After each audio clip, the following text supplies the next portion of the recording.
Hi there, welcome back everybody, and another special guest for us speaking to Sunderland Football Club is a great goalkeeper who played, 224 times for the club between 1978 and 1986. A very special welcome to Chris Turner. How are you, Chris? I'm fine, thank you. Good morning, everybody. Great to be here. Looking forward to letting into a few ins and outs of my time at the club. Yeah, and it was a really interesting time, and especially for me, Chris, because this was my formative years following Sunderland. So you were really the first goalkeeper that I knew of. I guess there was you and Barry Siddle at the time that were sort of vying for a position. But take me back, first of all. Did you always want to be a goalkeeper? No, not really. I always wanted to be an outfield player, and still, even throughout my career, I always remember when I was at Manchester United in those days, goalkeepers always used to play out in training, myself and Gary Bailey. And, used to have great banter with our lads. And the lads always used to say, you could have been a decent outfield player. But I always wanted to play for my Sheffield boys. And a quick story was my school called Shooters Grove, were playing in the six-a-side tournament. And unfortunately, or fortunately, as life has turned out to be, our goalkeeper, a boy called Colin Beresford, was ill on the day, and so I went in goals in the tournament. And we didn't have a great team because we weren't a big footballing school. So I had plenty to do. I had plenty of goals in, made plenty of saves, and at the tournament was the Sheffield Boys under 11s manager, who I had recently, 2 or 3 weeks before, had a trial as an outfield player, didn't get through. And he came to see us after the game and said, where have you been? Why have you not been for the trial? So I told him the story. And he said, well, listen, we want you to come as a goalkeeper. So I went to the training days, and then got into the Sheffield under 11s, stayed all the way through to under 15s, which it went up to then as goalkeeper. And I still remember today, I remember us playing Scunthorpe, Sheffield Boys versus Scunthorpe, and we had an illness in the camp and were short of players, had 2 goalkeepers, and I played out and scored for Sheffield Boys at Scunthorpe. And in all my games for Sheffield Boys, that was what I thought was the best day. And I wasn't in goals. But that's how my career started. Well, you're obviously a natural. You went on to play for Wednesday before the move to Sunderland, under Ken Knighton, I think. So how did that come about? Well, strange one, really, because I was on holiday down in Torquay, and got a phone call onto the campsite, because there's no mobile phones in those days, that Ken Knighton wanted to sign me for Sunderland. Ken had been the reserve team coach at Sheffield Wednesday previously before going to Sunderland, so he knew all about me. I went to Watford a day or 2 before to speak to Graham Taylor at Watford, but saw the prices of houses down in Watford, because I was only 19, 20 in those days, just bought a house in Sheffield, saw the prices of Watford, and that ended any sort of ambition of going to Watford. But absolutely delighted to sign for Sunderland. And coach of the day then was Peter Eustace, who picked us up on a Monday morning at 6:30, drove us up to Roker Park. I'd never been to Roker Park in my life before, because when we played Sunderland in the youth team, we just went to Washington, which was a training centre in those days. So I'd never been to watch a game of football, even with Sheffield Wednesday as a supporter, to watch up at Sunderland. So the very day I signed for Sunderland at Roker Park was the very first time I'd ever been there. Right. And would you have been aware that you were really stepping into the shadows of one of the club's all-time great players in Jimmy Montgomery? Oh, yeah. No danger. I mean, anybody who associates Sunderland with football will go back to 1973, Bob Stokoe running on the pitch at the end, Ian Porterfield scoring the goal, who I played with at Sheffield Wednesday, and obviously Jim Montgomery's unbelievable double save. So you knew that you're going to a football club that already had what you would call a superhero goalkeeper that had played a lot of times for the club. Give us an idea of what the club was like in those days, Chris. Well, I mean, Peter said to me, he said, when you walk into Roker Park, you'll feel that you're walking into a massive football club. Sheffield Wednesday is a big club, but I mean, when you walk into Roker Park, it said you'll sense it, and never a true word spoken, because you walk through two big oak doors, big oak staircase in those days, up the stairs, up to the conference room, up to the manager's office, and you felt you could feel what it led me to believe. And then the press conference, there must have been 30 people there. I'd never been in a press conference before that. So you then got the sense, wow, you are coming to a massive club. You are big interest in the Northeast in football. With all the press there, from up and down, from around Middlesbrough area, Newcastle area, the Journal, the Chronicle, the Sunderland Echo, all these clubs, radio, TV. For me, only 1920 at that time, that was a massive day for my wife, Debbie, and I, the day that we signed at Roker Park. And then obviously when the season started, I was up to Sunderland recently at Whitburn Cricket Club giving a talking, and my first game for Sunderland, apart from pre-season appearances, I was playing at Merton in the Wearside League for like the so-called reserves in them days. And the first team were playing Fulham at Roker Park in front of 25,000 people. And I was playing in front of a man and dog at Merton, the same kickoff time, 3 o'clock. But obviously, the crowd, the passion, the expectation of just missing out on the playoffs the previous season. Now, the expectation of the club growing up. I had a big job in front of me at the time, was to get into the team, because Barry Siddall was an excellent goalkeeper. So I had to bide my time when I first went there, but eventually I got into the team and stayed in the team in that first season, with magnificent crowds, magnificent runs, some great players, and accumulating in the last game of the season, West Ham at home, 47,000 there, thousands locked out, having to win to get promotion, and gladly on the night we won 2-0. Absolutely fantastic. Great memories to have. Who were the real big players, the important players in that dressing room at that time, Chris? Well, Barry Siddall. Barry was a great character in the dressing room. He was the guy that made everybody laugh, played all the tricks and jokes. But player-wise, Joe Bolton, who was a great hero of the Sunderland fans. Stevie Whitworth was an England international. Jeff Clark, Sean Elliott, Stan Cummins, who was brought to the club in that first season. Gary Rowell, who'd been a prolific goal scorer for the club in the team. Kevin Arnott, what a superb footballer he was. Stan Cummins, as I said, who was brought, was a genius of a player.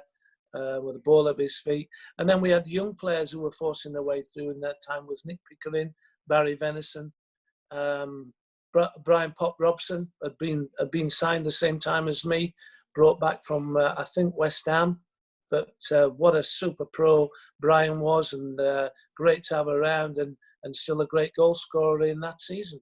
So for a young player walking into this dressing room, who, like I said, had some success to a large degree previous season, with the expectations and trying to get into that team was going to be difficult, but fortunately I did it. But you did experience a couple of changes of management in your time there as well. I suppose it was not dissimilar to what the club's been over the last couple of decades, going from the top division into the second tier. And sort of being between the two pillars, and managers came and went a little bit. So you lost Ken Knighton and you gained Alan Durbin. What was he like to play for?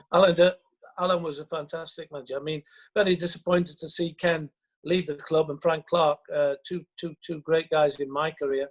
But Ken, unfortunately, Tom Carey was the chairman at the time.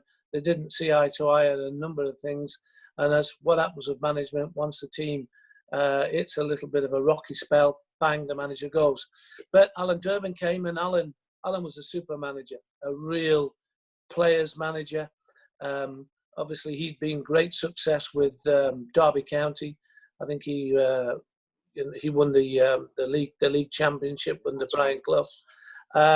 So Alan was here, and he brought some good players to the club over a period of time, and he played good football. The thing about Alan is every day in training he joined in, and he had a real passion for football. And like a lot of managers, even at Sunderland, the fans can say, press can say, it just became a couple of players short of being a successful manager. I think two players that really that were brought to the club, Ali Mccoist, as an 18-year-old from St. Johnson.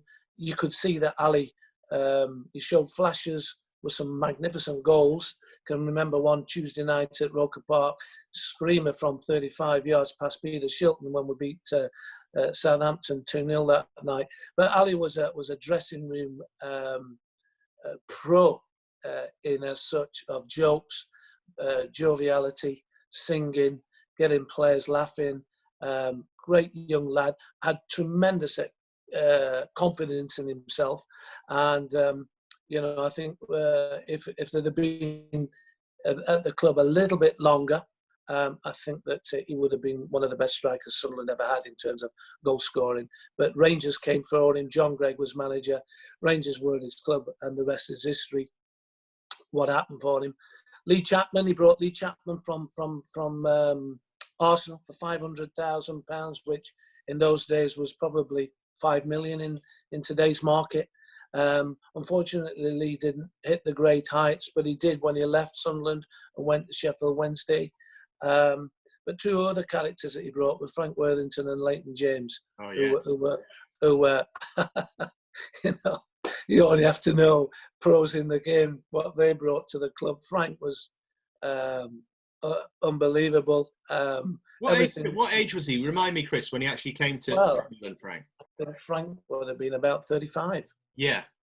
He'd have been 35, around that year. He'd actually scored the previous season for Leeds. We lost 1-0 at home to a free kick, which I really should have saved. But Frank put one in the bottom corner. Leeds beat us 1-0. So whether Alan thought when he was available that he could come and do something for us, which he did, and Leighton James, which he also did, brought experience, allied to the Nick Pickerings and Barry Venisons of this world, brought stability to the dressing room and character. And boy, did we have some laughs in that dressing room. I bet you did. I bet you did. But sadly, the Durban years didn't last too long. What did the dressing room make of that at the time? Well, it's typical of any dressing room, even today, that as players, you always read that managers have lost the dressing room or players aren't playing for the manager. In all of my career, every club I've played for, managers have left the club, and it's always for indifferent results or a poor run. But all players, in my experience, go out on the field to play well for themselves individually and play well as a team. And sometimes things go against managers that they can't stop, whether it be a run of injuries, a run of strikers not scoring goals, defences giving bad goals away, etc., etc. So when Alan left the club, it wasn't a shock as such, because the results weren't great. Once again, I think there was a little bit of boardroom turmoil in that Alan wanted, as I said earlier, to bring in a couple more players that could have brought us. I mean, by that time he brought Paul Bracewell, who was an excellent player for the club, who went on to win a league championship winners' medal at Everton. So it shows you the quality of players that Alan was bringing to the club. And Alan's got a book out which has been well publicised, well worth reading for any Sunderland fan. But Alan left and Len Ashurst came, and I knew Len because Len gave me my first debut in football at Sheffield Wednesday way back in 1977. And again, it was mixed times for Len, really, wasn't it? Because the club was relegated under his watch, but also people will remember, and I want to talk to you about the run to the Milk Cup final in 1985. And if we can fast forward to then and to a replay at White Hart Lane in which you were the hero. And I can remember that there wasn't a lot of football on television at that point, let's remember, but there were, odd highlights clips, and particularly through this cup run, we were getting little bits. And you were a hero that night. I mean, how well do you remember that? Well, everybody says that about the Tottenham game away from home at White Hart Lane, but it was the home game that I felt that I really had the game of my life that night, because I think if I'd have turned my back and let somebody have a strike at goal, it would have hit me on the back of the head and still not gone in. It was one of them nights that you, as a goalkeeper, you dream of and you hope to experience as often as possible, where you never felt you were going to get beat. So, we drew 0-0 at home against Spurs, obviously with the Clive Allens and Glenn Hoddles, etc. in the team. And we went to White Hart Lane, which nobody really expected us to win. We as players, you go and you just got to go out there, give your best and hope one or two things go for you. And they did on the night. And obviously the penalty kick with Graham Roberts. I always fancied myself on anything. If anybody struck a penalty to me right, which is majority of goalkeepers' strongest side, that you felt that I'd have a good chance of saving it. And to be fair to Graham, he did strike it well. I got out a right hand across to the goal and saved it. And consequently, we won the tie 2-1, which was a magnificent result for us. And then to Chelsea. And this is really interesting, Chris. I mean, I've done a bit of research over the last couple of days on this and been surprised. I mean, I knew it was naughty that night, but I hadn't quite remembered how bad it got. It was one of the worst nights in terms of football violence that happened. And this was, right in the sort of the centre of the storm, the eye of the storm of crowd trouble in this country. So Stamford Bridge, there you are. You've got a lead from the first leg. And there was obviously tension in the air, I guess, even when you came out to play the game, to start the game. Well, there was, because the first tie, 2 penalties, won for 2 handballs, I think, at Roker Park, and Chelsea weren't very happy about the decisions on that. Full house down at Stamford Bridge, tensions were very, very high. The last thing we wanted and needed to do was concede early, and I think it was David Speedy scored in the first 20 minutes, which then you're expecting everything to be coming one way for the length. But we got back into the game quickly and got our noses back in the 2-0 lead. And then I think it was when we scored the next goal, which then made it a 3-0 a 3-goal lead, that I thought that the Chelsea fans then thought, well, that's it. We ain't going to get through to Wembley. It all started to kick off on the side of the pitch, in the stands.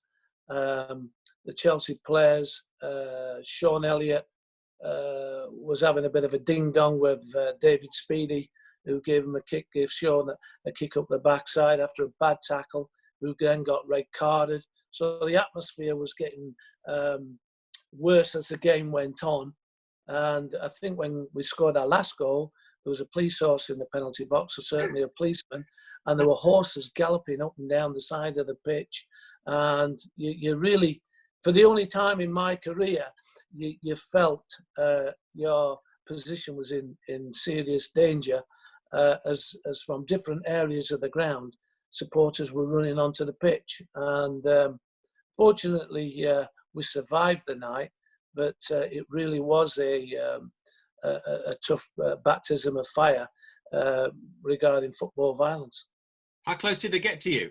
I mean, would you genuinely... Oh, no, they were running past me from behind the goals, running past me onto the pitch. Police horses were going from behind the goals down the side of the pitch. A real toxic atmosphere on the night. And, speaking to supporters who were there on the night, they took a bit of a bashing on the terraces and outside the stadium. It was horrific. Yeah, horrible. But it's absolutely fascinating as a historical study to go on YouTube, and I would urge fans to do that and have a look, because there is a brilliant clip of I guess it's the night after you went to the Tyne Tea studio and you were drinking champagne with a few of the players. Yeah, those were the days, weren't they, Dave? Yeah. I mean, previous to the the whole cup run was unbelievable, really, because we won 2-1 at home against Palace in the first leg, which was 2 legs in the first round. 0-0 draw at Palace. Then we drew with Forest away from home, another tough cup tie. Then we went to Tottenham. Then we went to Watford, who'd never lost a cup tie at home under Graham Taylor at Vicarage Road. And after a postponed game for Frost, went back the following week, a frosty night, and Nick Pickering scored with aid of a deflection. That was tough. And then the next draw is Chelsea. So it was an unbelievable, tough round of games to get to the final. So there we are. We're in the final. We're beating Tottenham the night before, and then we're in the studios drinking champagne up at Newcastle. No, exactly. And you must have fancied your chances, given it was Norwich. You were also having a bit of a struggle that season. Yeah. We played Norwich, and the ironic thing was that we played at Carrow Road the Saturday before the final, and comprehensively beat them 3-1 away from home. Which was a great result for us in the league, because while we were winning in the cup ties, unfortunately our league form didn't match up to that, and we were slowly but surely getting dragged down and down and down. The focus of the cup took a lot of focus off the league position, and so a bit of relief of getting to the final, obviously, to take the pressure off the league form. But it wasn't to be, thanks to Gordon Chisholm's backside, eh? Well, it's ironic. The whole day was a bit of a damp squib in terms of the game wasn't great. David Corner, I've seen David many times since the final, had a bit of an horrific time with certain supporters after years after that final. It's always remembered for Davy. The deflected goal, the Asa Hartford deflected goal. But people forget that and I don't want to remind people about Clive, but Clive, who had a great season for us, Clive Walker, scored some very important penalties. I can remember 2 against Manchester United in a 3-2 league victory early on in the season. He actually hit the foot of a post from a penalty late in the second half, which would have got us through to extra time if he would have scored. So it was a massive disappointment for us. And then thereafter, the season took a bit of a nosedive, and obviously we were relegated. And Colin West had scored a penalty in the semi-final, but also had one saved and scored the rebound. So we shouldn't forget. That's right. Yeah. You thought the run of games that we've had, the bits of luck that you always need to win cup ties and be successful, was going with us right up to the final. And unfortunately, we ran out of it. And, Norwich beat us on the day, 1-0. But unfortunately for them as well, they got relegated as well, which is unbelievable. There's another game on YouTube.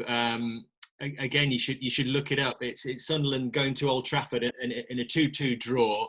I think it was 8 games after the cup final, Chris, because Barry Davis. I watched it. Funny enough, in these dark days. Yeah. I've been looking on YouTube, and I've got to be totally honest.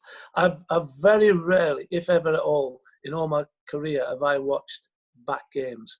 But obviously, in these dark days, I have looked, and I did watch that game the other day, the Man United 2-2 draw. What did you think of United's second goal? Should have saved it. I'm glad you said that. Kevin Moran had saved one previous to that. He got a free header in, and unfortunately I clung on to it. But no, I was kicking myself even the other day. I'm thinking, crikey, Chris, what were you doing there? Should have saved that one, It was interesting, though. You'll have heard the commentary from Barry Davis, who said in the build-up to the game, he said, the form was particularly harsh on Chris Turner, whose displays at one end of the field had deserved greater support at the other. And you did go on to be the player of the season, despite the fact that Sunderland were relegated. And I have to say, Chris, when people ask me who my childhood Sunderland heroes were, I always say Gary Rowell, because of course he was the marker and the goal scorer. But I say the other one was Chris Turner, because me and my brother used to play these matches between ourselves, and somebody always had to go in goal. So somebody was always Chris Turner. Well, I appreciate that. I mean, I really loved my time at Sunderland, and you know, Len Ashurst in the last final home game, which was the last league game of that season, Ipswich Town at home, he made me captain for the day, and I've always remembered that from Lenny. It was a great, even though a sad day that we'd gone down, for me personally, that season lifted my profile, and also being captain of Sunderland on the last day home game of the season was a privilege and an honour for myself. And you know, I never really wanted to leave the club, even after that season. I didn't want to leave Sunderland because my wife and I we enjoyed living up there. You know, I got a great relationship with the supporters. From a personal point of view, I just had a great season, and I would have looked forward to the following season. But we didn't have a manager because Lenny got sacked after the cup final, and Frank Burrows was the caretaker manager at the time. And Frank said to me, he said, "Look, Chris," he said, you're at a bit of a crossroads. We just got relegated. You've had the best season of your career. There'll be several clubs that will be interested in taking you. Here's your opportunity now to kick on in your career." Yeah. So, you know, that was it really. And the rest is history. But it's really clear, Chris, just chatting with you this morning, that you still have a real affectionate bond with the football club. Oh yeah, I mean, you know, one of my disappointments is in my career is that I never returned, and there was one real strong time when I'd gone to Manchester United, and a period when I wasn't in the team at Manchester United. Sunderland were trying to raise money to try and get me back, and I would have walked back to Sunderland in those days. And it was a disappointment that I never played at Roker Park after that last game against Ipswich. I never played at Roker Park again, and you know, even in my managerial career, there was certain stages where Sunderland were looking for managers, and you know, I've been disappointed never to return there because I've got a great feeling for the club and the supporters. Well, you'd be welcome back with open arms anytime, Chris. We'd love to see you up there. Thank you so much for speaking to us. It's been an absolute delight thinking and talking back about those old days. Well, it's been a pleasure speaking to you, David. Thank you very much. Good man, Chris. You take care and look after yourself. Thank you very much. Cheers now.